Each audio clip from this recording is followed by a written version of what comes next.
तब्बल 2 दिवस उलटल्यानंतरही फक्त 8 जणांचे मृतदेह हाती लागले। दोन्ही एसटी आणि तवेरा गाडी अजूनही गायब आहे।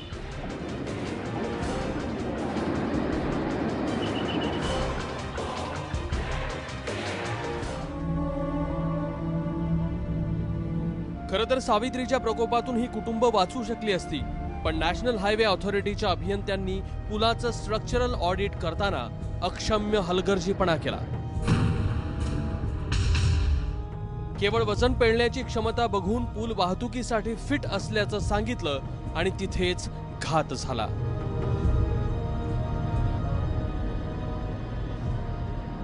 जो प्रवाहाचा जोर आहे त्याच्या समोर तुम्ही अडथळे तयार केले असते तर तो प्रवाहाचा जोर ह्याच्यावर आलाच नसता। आणि आज ज्या चित्रावरून दिसतंय, फोटोवरून दिसतंय, ते खालचे पुलाचे स्तंभ वाहून गेले। बरोबर। ते जर वाहून जायचे नको असतील आणि हा पूल जुना असेल तर त्याच्यासमोर टेट्रापॉड का टाकत नाही? माणसं कपेबल आहेत, पण माणसांना त्यांच्या कपेबिलिटी प्रमाणे वागायला राज्यकर्ते देतात का?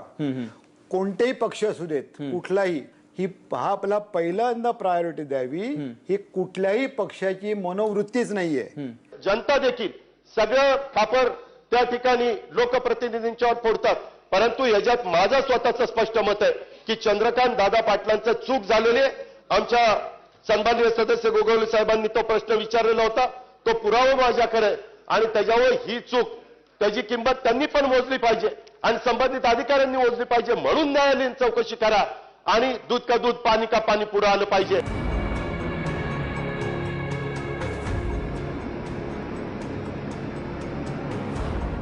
महाबळेश्वरात सावित्री उगम पावते, तिथं गेली 3 दिवस धो धो पाऊस कोसळतोय।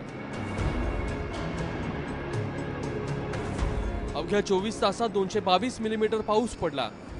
त्यामुळे धोक्याचा इशारा हवामान खात्यानं आधीच दिला होता, तरीही वाहतुकीसाठी ना पूल बंद झाला, ना सुरक्षा रक्षक तैनात केले गेले।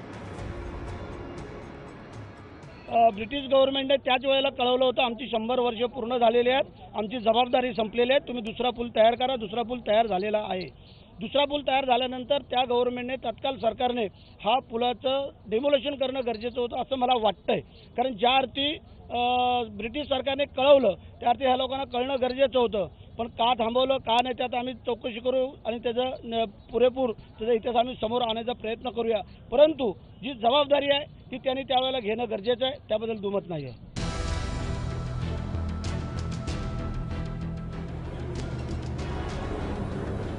475 किलोमीटरच्या मुंबई गोवा हायवे बांधणीचं काम 2011 मध्ये सुरू झालं, पण 2013 ते 2015 अशी 2 वर्ष काम बंद होतं, कारण कर्नाळा अभयारण्याचा इको सेन्सिटिव्ह झोन। कर्नाळ्याचा विषय हा कालपर्यंत पुरला आम्हाला। पनवेल इंदापूरच्या 84 किलोमीटरचा रस्ता करताना दम निघाला, कॉन्ट्रॅक्टर बेकार निघाला, त्याची इफिशियन्सी नाही, हे सगळं आपण एक वेळ मान्य करू, परंतु ह्या गोष्टींकडे दुर्लक्ष करणार का?